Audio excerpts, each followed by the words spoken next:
Madam Speaker, I rise to present the budget for the year 2016-17. I am presenting this budget when the global economy is in a serious crisis. Global growth has slowed down from 3.4% in 2014 to 3.1% in 2015. Financial markets have been battered and global trade has contracted. Amidst all these global headwinds, the Indian economy has held its ground firmly. Thanks to our inherent strength and the policies of the government, a lot of confidence and hope continues to be built around India. The International Monetary Fund has hailed India as the bright spot amidst a slowing global economy. The World Economic Forum has said that India's growth is extraordinarily high. We accomplished this despite unfavorable conditions and despite the fact that we inherited an economy of low growth, high inflation and zero investor confidence in the government's capability to govern. We converted these difficulties and challenges into an opportunity. कश्ती चलाने वालों ने जब हार के दी पतवार हमें, लहर लहर तूफान मिले और मौर मौज मझधार हमें, फिर भी दिखाया है हमने और फिर ये दिखा देंगे सबको कि इन हालात में आता है दरिया करना पार हमें. Let us look at our achievements compared to the last 3 years of the previous government when growth had decelerated to 6.3%. The growth of the GDP has now accelerated to 7.6%. This was possible notwithstanding the contraction of global exports by 4.4% compared to 7.7% growth in the world exports during the last 3 years of the previous government. CPI inflation was 9.4% during the last 3 years of the previous government. Under our government, the CPI inflation has come down to 5.4%, providing big relief to the public. This was accomplished despite 2 consecutive years of monsoon shortfall of 13% compared to the normal rainfall in the last 3 years of the previous government. Our external situation is robust. The current account deficit has declined from $18.4 billion in the first half of last year to $14.4 billion this year. It is projected to be 1.4% of the GDP at the end of this year. Our foreign exchange reserves are at the highest ever level of about $350 billion. Our initiatives in the last 21 months have not only placed the economy on a faster growth trajectory, but have bridged the trust deficit created by the previous government. We had to work in an unsupportive global environment, adverse weather conditions, and an obstructive political atmosphere. Madam, हमने आसमानी और सुल्तानी दोनों परिबलों से ने परेशान किया है. We believe in the principle that money with the government belongs to the people, and we have a sacred responsibility to spend it prudently and wisely for the welfare of our people, especially the poor and the downtrodden. We have increased our planned expenditure at the RE stage in 2015-16, in contrast to the usual practice of reducing it. We have achieved this despite adopting the 14th Finance Commission recommendations, which have increased the devolution to the states by 55%. We must now look ahead. The risk of global slowdown and turbulence are mounting. This complicates the task of economic management for India. It has 3 serious implications for us. First, we must strengthen the firewalls against these risks by ensuring macroeconomic stability and prudent fiscal management. Secondly, since foreign markets are weak, we must rely on domestic demand and Indian markets to ensure that the Indian growth does not slow down. And third, we must continue with the pace of economic reforms and policy initiatives to change the lives of our people for the better. We see these challenges as opportunities. The financial year 2015-16 and 16-17 have been and will be extremely challenging for the government expenditure. The 14th Finance Commission has reduced the centre's share of taxes to 58% from 68%.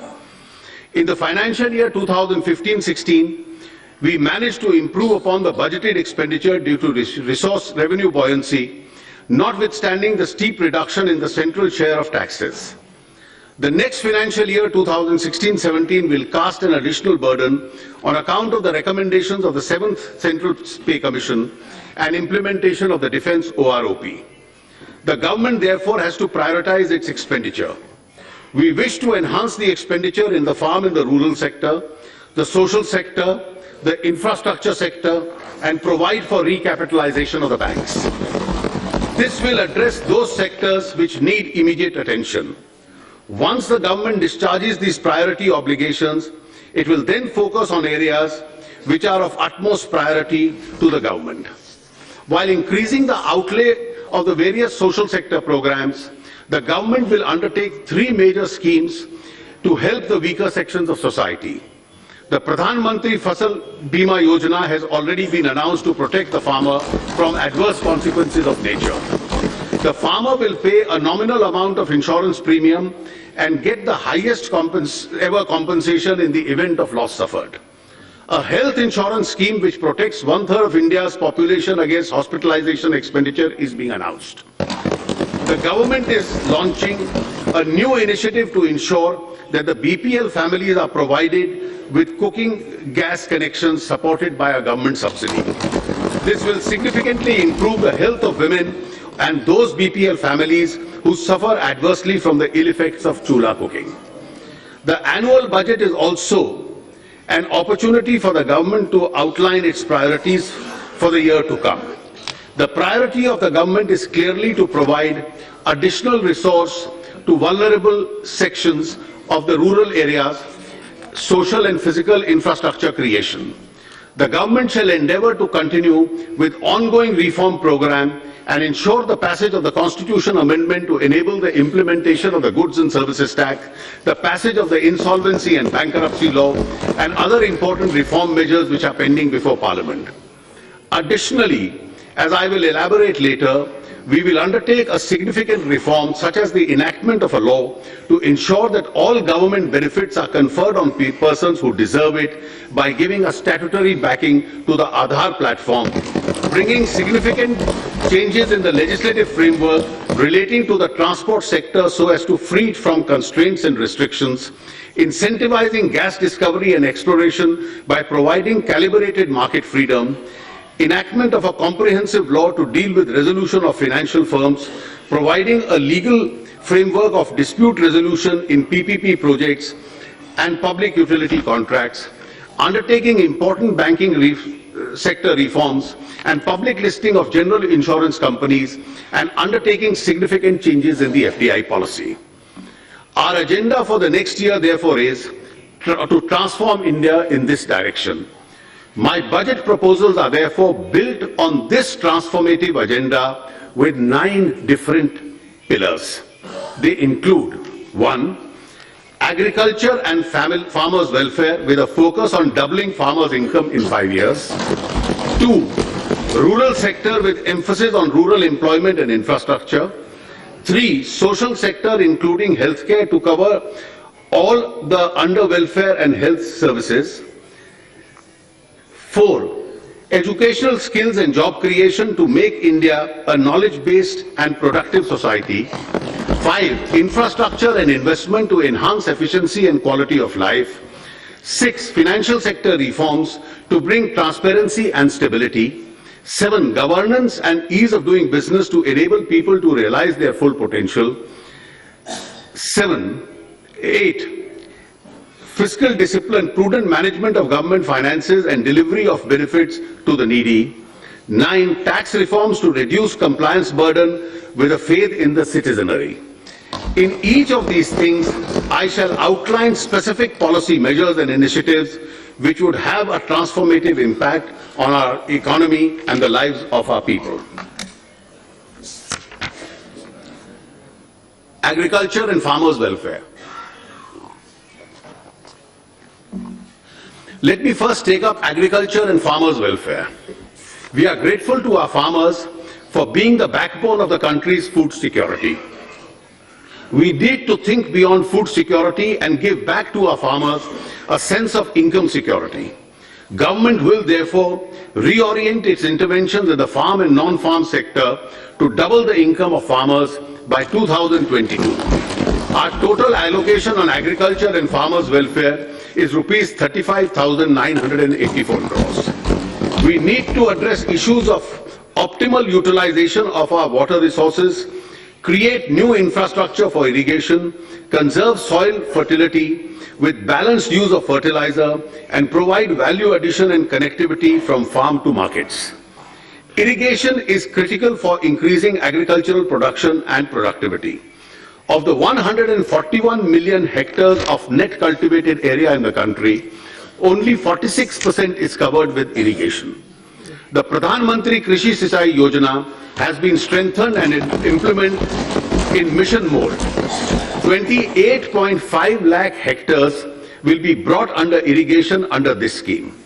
Implementation of 89 irrigation projects under AIBP, which has been languishing, will be fast-tracked. This will help us to irrigate 80.6 lakh hectares. These projects require rupees 17,000 crores next year and rupees 86,500 crores in the next 5 years. We will ensure that 23 of these projects are completed before 31st March 2017. A dedicated long-term irrigation fund will be created in NABARD with an initial corpus of about rupees 20,000 crores to achieve all these. A total provision of rupees 12,517 crore has been made through budgetary support and market borrowings in 2016-17. Simultaneously, a major program for sustainable management of the groundwater resources has been prepared with an estimated cost of rupees 60,000 crores and proposed multilateral funding. At least 5 lakh farm ponds and dug wells in the rain-fed areas and 10 lakh compost pits for production of organic manure will be taken up by making productive use of allocations under MG Narega. The Soil Health Card scheme is now being implemented with greater vigor. Through this, the farmer gets information about the nutrient level of the soil and can make a judicious use of fertilizer. The target is to cover all 14 crore farm holdings by March 2017. Rupees 368 crore has been provided for the National Project of Soil Health and Fertility. Besides, 2,000 model retail outlets of fertilizer companies will be provided with soil and seed testing facilities during the next 3 years. Fertilizer companies will also co-market city compost, which increases the efficacy of chemical fertilizer. A policy for conversion of city waste into compost has been approved by the government under the Swachh Bharat Abhiyan. To increase crop yield in rain-fed areas, which account for nearly 55% of the country's arable land, organic farming is being promoted. Towards this end, the government has launched 2 important schemes: the Paramparagat Krishi Vikas Yojana, which will bring 5 lakh acres under organic farming over a 3-year period. Second, the government has launched a value chain organic farming scheme called the Organic Value Chain Development in the northeastern region. The emphasis is on value addition so that organic produce grown in these parts finds domestic and export market. A total provision of 412 crores has been made under these schemes. Incentives are being given for enhancement of pulses production. Rupees 500 crore under the National Food Security Mission has been assigned to pulses.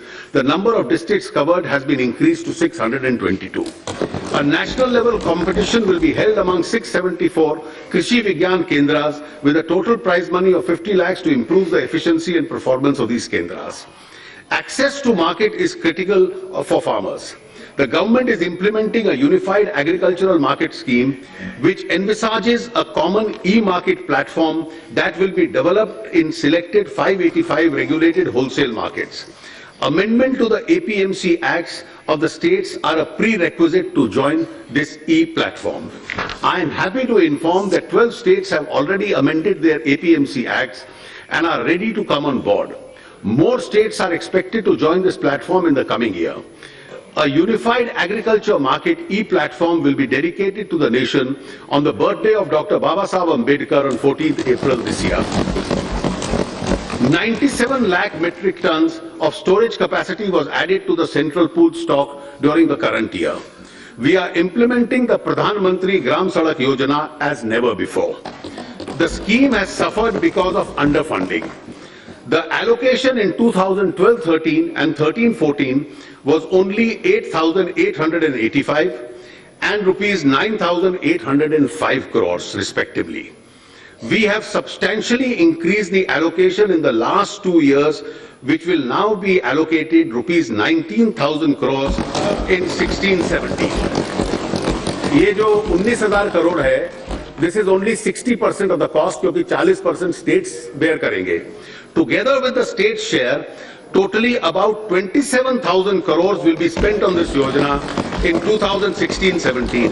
Our goal is to advance the completion target of the program from 2021 to 2019 and connect the remaining 65,000 eligible habitations by constructing 2.23 lakh kilometers of roads.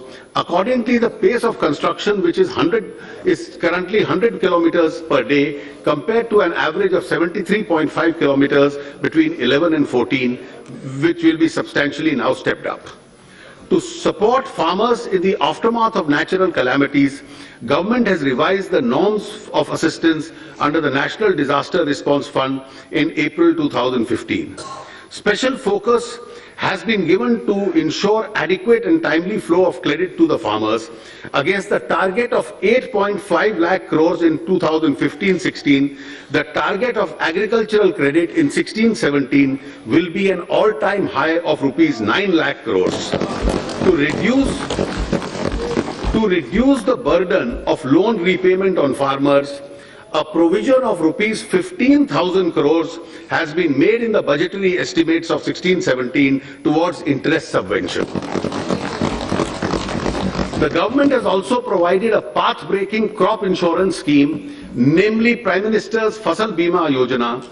For effective implementation of the scheme, I have provided 5,500 crores in the budget.